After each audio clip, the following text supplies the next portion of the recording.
Welcome to Bounce, Art, Community, and Inspiration, graciously supported by Coastline College and its Fine Arts Department and Gallery, David Michael, lead director. I'm Susan Petrella, and I will be your host. And I know Bounce is kind of a crazy name for an arts podcast, but just let's run with it. So today we're going to launch Bounce into the stratosphere. I'm going to be interviewing several well-renowned Southern California artists. And here with me now is Jane Bauman.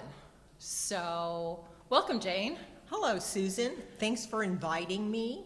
And I'm glad to be here with you and David Michael Lee at Coastline College. Well, terrific. So let's start with, I said art, kind of community inspiration. So let's start with art. You went to school, San Francisco? Yeah, I went to undergraduate, I went to Santa Clara University. Okay. And I had a general humanities major with an emphasis in art history. And I always really wanted to be an artist, but that sort of freaked my parents out, just a little bit. And so I got my undergraduate degree really in a humanities field. And then after a couple of years, I knew I wanted to be an artist, so I went to the San Francisco Art Institute and did a whole bunch of additional undergraduate work in studio classes, and then got an MFA in 1980 and immediately moved to New York City. Tell me about New York City, because it's very interesting what happened in New York City and how that is resonating today with some exhibitions coming up, and then kind of to me, a complete kind of 360-degree change from just the work that you're working on now. So, well, or maybe not. I can totally understand how that would appear to be so. The best thing I think I ever did for myself was to leave home. And that's sort of some advice I've always given all of my students. Mm-hmm. You know, if you have an opportunity to get away from where you were born and raised, and as long as it's not like you're going to Afghanistan or something, you should take it. Expose yourself to new things. And I was one of the first women to be doing any street art at all, in the late 70s and early 80s in both San Francisco and New York City. But way back when, that whole scene, the whole street art scene, was really different than it is today. And it was, frankly, dangerous. It was really hairy out there at night with your spray paint and your stencils, and I had trouble finding people to go with me. Because When did you usually start, like at night? Like, late, dark? Late, of course, late. And it was fairly easy when I was at the Art Institute in San Francisco, because you had like this automatic group of fellow students looking for, interesting things to do. But as you get older and moving from San Francisco to New York City, that's a major shift. San Francisco is small, but I actually ran into a lot more trouble in San Francisco than I did in New York City. But all the while that I was doing some street art, I was always working in the studio, doing studio art and working on paper and canvases and clay and all that kind of thing. And as I got older, I preferred the studio work to the working out on the streets. Okay. I think it's part of its maturity, and also too, the field was getting really crowded out there. It's like all of a sudden in the 80s, everybody wants to be out there spray painting. And I was pretty careful about where I spray painted. I wouldn't vandalize certain types of properties at all. Like no street signs. If it says stop, you don't want to cover that up, do you? So I was always going for abandoned places and that kind of stuff. And that's where you can get in trouble. So what was the theme of the street art, though? Was It was very political. Okay. It was very social protest. It was also got real, I like to use some esoteric spiritual symbolisms. I've always been really interested in the I Ching, the Chinese divination system. And I would make all these stencils using I Ching symbols and make these elaborate patterns with them that had symbolic meaning and that kind of stuff. And it was really wonderful. It was a lot of fun. When I was in New York City, I was with a gallery called Civilian Warfare Gallery, which was the best hip, young East Village gallery to be with. And very, very fortunately, they were able to get the gallery artists shows in museums and all these wonderful collections and shows all over Western Europe and the Eastern United States. And oh gosh, it was dizzying. It was so much fun. So even though maybe the street art is kind of, like ephemeral in the sense of it could be, painted over the next night by like somebody else. I mean, it seems like there was, some permanency that this civilian warfare gallery, yes, was able to give you. And from what you said in our preview to this conversation, you've got some interest, I guess, in Europe for that time period. Yeah, there's of your a lot life. of interest in that. I had multiple shows in Europe, and I had a 2-person show with Huck Schneider at the Anna Friba Gallery in Cologne, and it's still reverberating. The popularity of the 80s East Village art is just astounding to me. There's the big Keith Haring show. Yes. That's Broad. up at the Broad. And I'm going to be in a museum show in Heidelberg, Germany, of work I did in the 80s in this coming April. I have an art dealer in Athens who's only interested in my 80s work. I'm trying to get her to move on from that. That she's showing it, and people are seem really interested, and it's so heartening. It's really a wonderful thing. I'm very, very glad about it, and yet there's part of it is it's so nostalgic. Our culture, art-wise, seems incredibly interested in the nostalgia and the safety of the past. There's something so safe about looking back to a different era. And I don't mean to make that sound like it's a criticism. I think it's just a recognition of the very human need to look to the past. It's completed, it's known. There's not the threat of the future.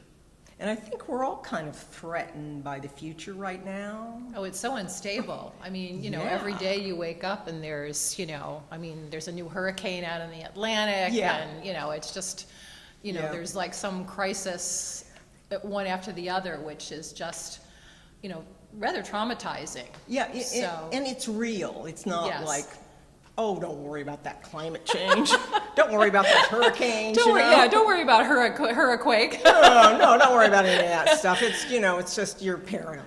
So what have you moved on to, the studio work? So Well, my work is very much about me expressing myself about the weather, me expressing myself about, how does it feel to be alive today with what's going on here?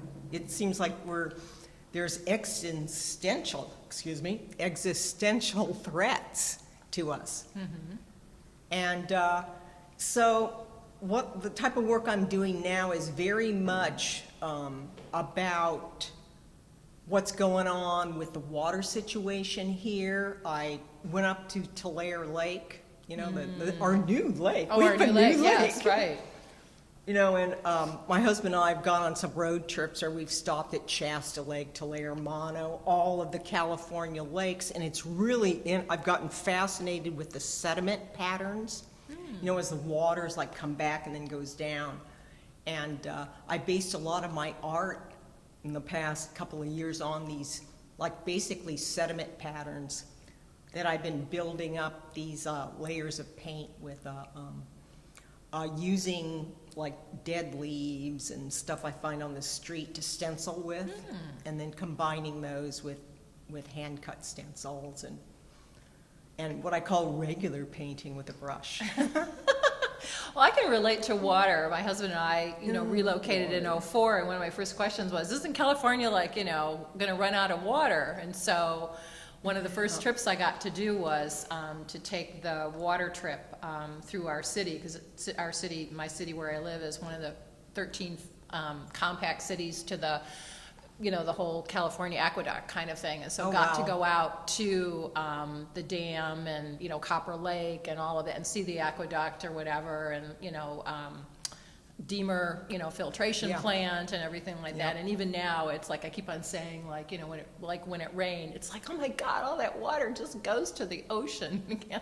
Can't they do something about that? So yes, water is huge, and the LA Times did have something about that maybe last week about all the water that's that we lost. Last big, just out there. from our Hilliquake or whatever. So very interesting. Yeah. So.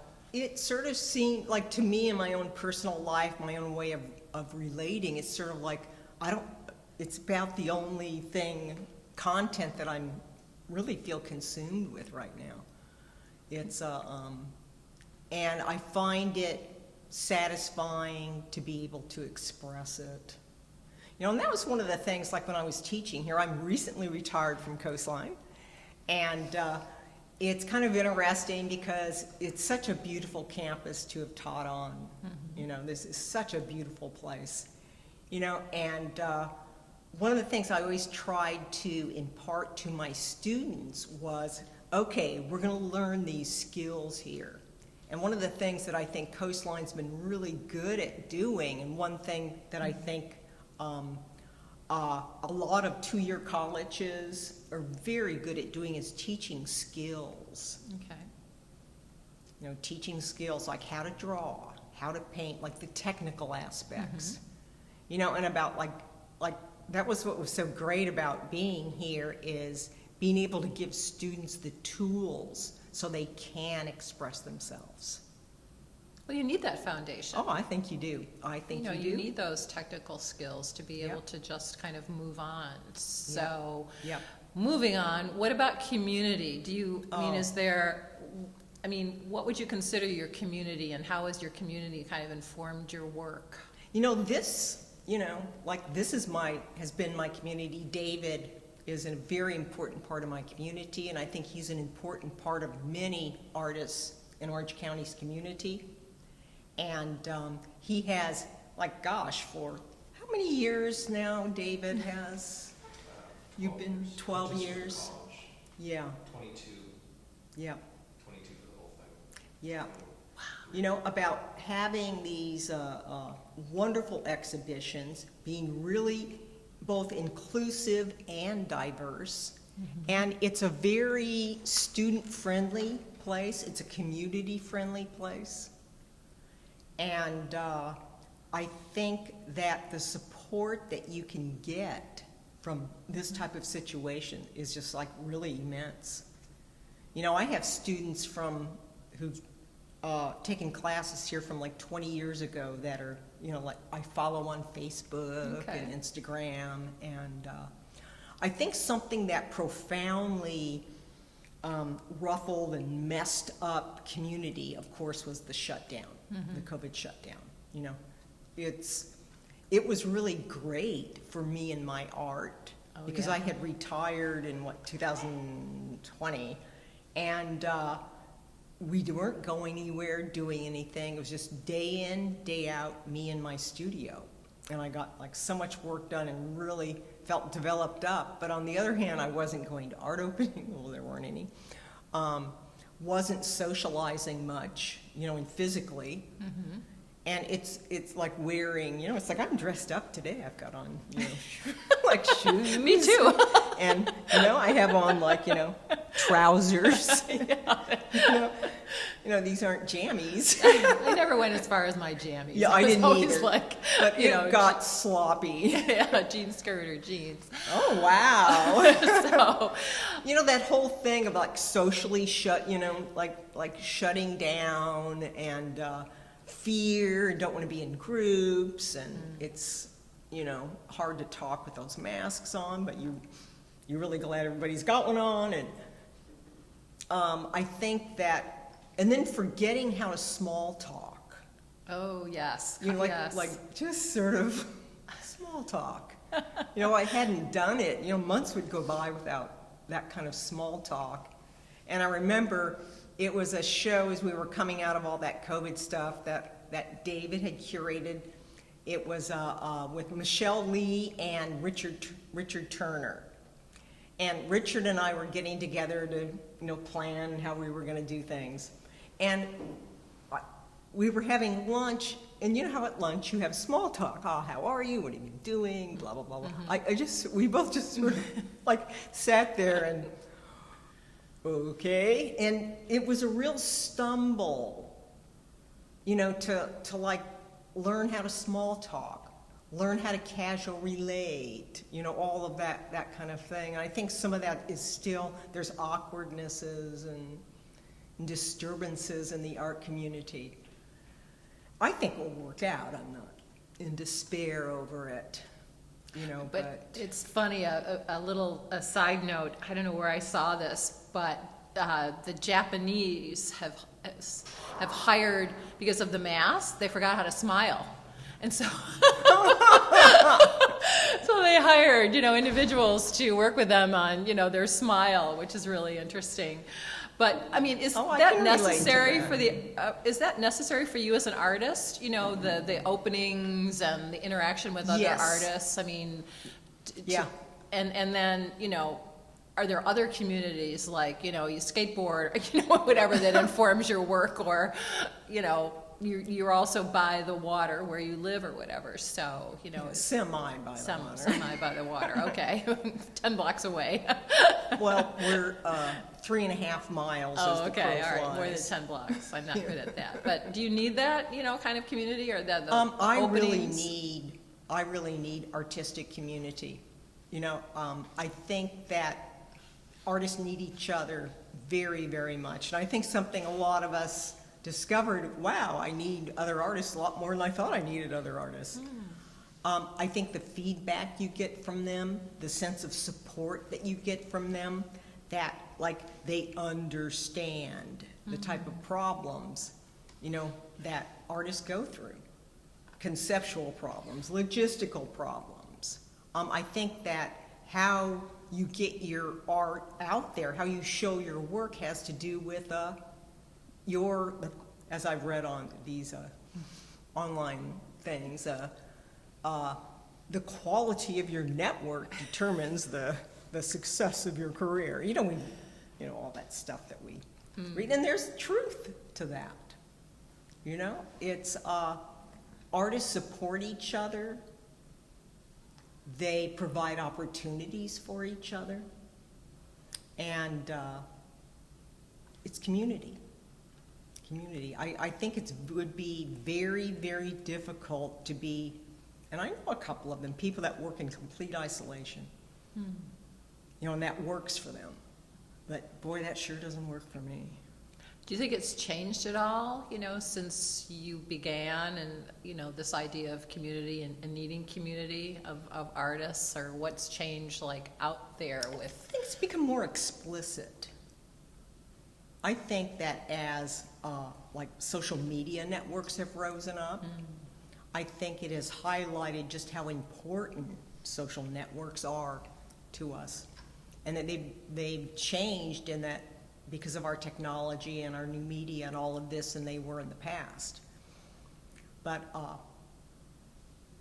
I think that artists, I really do think artists need each other. I don't think humans need each other. Right. It's this, we're social animals. Yes, and it was thrown a wrench during COVID, so we Yeah. have to kind of relearn that. Yeah, we do. We do. We do. And I think we are. And like the things that I do, you'd mentioned something a little earlier about what do I do else? And there's a couple of things that I have in my life that like really give me a lot of balance, and one of them is I'm a runner. And I run about 5K. It sounds more impressive if you say 5K It does, than they're like 3.1 3.1 miles, Yeah, yes. yeah. I run 5K 5 days a week. And I go to Miles Square Park, which isn't too far from my house, and it's real bucolic, and there's trees, and it's a bird sanctuary. And so I do my 40 minutes, you know, about 5 days a week there, and that is like, oh, it's so... You're forest bathing. Yes, nature bathing, yeah, so I love it. And it clears my head. You know, when I'm running, I just feel like all the BS just, you know, flows out of my mind. And that's as important as the hours I spend in the studio. And also, I'm a gardener. Okay. I just live, to me, gardening's like painting. You know, it's like, okay, we're gonna put the succulents here and the geraniums. Oh, I think I'll move those over a couple of inches. And, you know, it's really composition. Well, and getting out of your head too. We talked about Yes. that, about, you know, needing to, if you're, Tangibility. you know, if you're, Yeah, I mean, yeah. I'm always in my head with my founders that, you know, that I work with, you know, advising and mentoring. And so I bake, you know, because it's like, I've Oh, got to you're do a something, baker. you know, well, and something with art, but not in many years. But yeah, I mean, needing to work with one's hands or whatever to kind of, you know, because there's just, you know, the head gets too much sometimes. All the screen time that we all put Oh, in yeah. now. You know, it's, you know, all that stuff to be doing something tangible, you know, where the dirt's in your fingers and you're doing, you know, stuff and you can immediately see the results. And I've been learning how to do MailChimp. Oh, okay, whoa, okay. You know, it's like I'm stuck at this place about getting my website hooked up to the MailChimp thing, and it won't let me do it. You know, and Yeah, we have to do so hours, much now. hours trying to Yeah. figure this stuff out, and then to like go, oh, to hell with that, then go out in the garden. So so the do some last piece was pruning. inspiration, so the Yeah. forest bathing and the gardening Yes. is all kind of inspiration for your Yeah. work. Yeah, very much so, very Okay. much so. Okay, It's a good thing. yeah, so what's the last how do we pull this all together? What would you like to say? Oh, goodness. Oh, no. I don't know if that's a That great sounds like ending a or big not. responsibility. Well, Jane. you know, it's sort of interesting to me. It's like doing things like this is important. You know, it's a part of community. That's you know, that's important. Glad to be here. Okay, so tell us, how can we reach you? Is there a website? Is there an Instagram account? It's Jane Bauman. I actually do a really good job, I think, on my Instagram account. I'm trying to get more reels in there. Jane Magdalena Bauman is I'm on Instagram, and I just have one of those like automatically transfers it to Facebook, which I sort of look at but don't really. Okay, And I have a website, art@janebauman.space. And I am with a gallery here in Orange County, Jeannie Denholm's Scape Gallery. And I'm trying to think of like, where can we find those street art exhibitions coming up? Oh, that's April 24th, and come to Heidelberg. Okay. Are you going? Oh, yeah. Oh, yeah, okay. Yeah. Well, thank you very much. Thank Jane Bauman, you. everyone.